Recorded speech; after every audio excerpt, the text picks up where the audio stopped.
Sana gittim erin, yöne kal demekte gelmedi içimde. Son kıyısıdım, söyleme meni unutup gidaysen. Ahın geler, puşman edip bırığın dönaysen. İlki sevim deyip karaşara.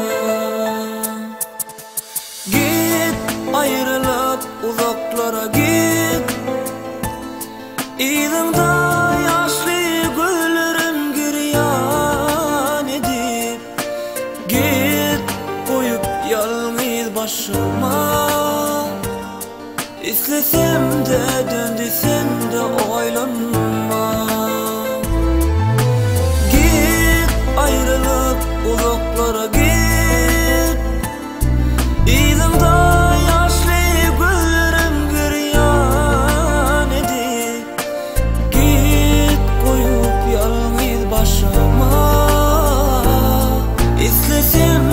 dön desem de oylanma.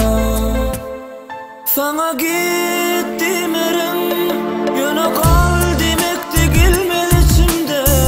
Son kısırım, söyleme meni unutup gidaysen. Ah gün geler, puşman edip bırığın dönaysen. İlki sevim deyip karaşara. Sana gittim erim, yöne kal demekte gelmedi içimde.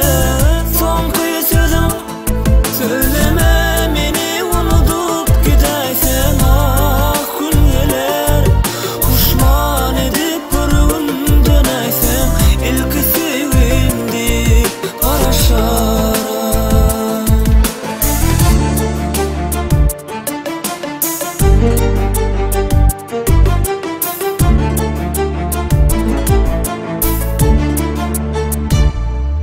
Git yalan sevdalarına, çaresi yalanlarına.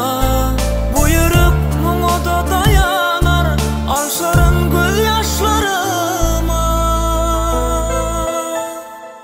Sana gittim erim, yöne kal demekte gelmedi içimde. Son kısırım, söyleme meni unutup gidaysen. Ah gün geler, puşman edip bırığın dönaysen. İlki sevim deyip karaşara.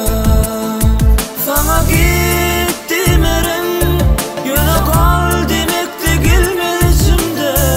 Son kıyısıdım, söyleme meni unutup gidaysen. Ah gün geler, puşman edip bırığın dönaysen.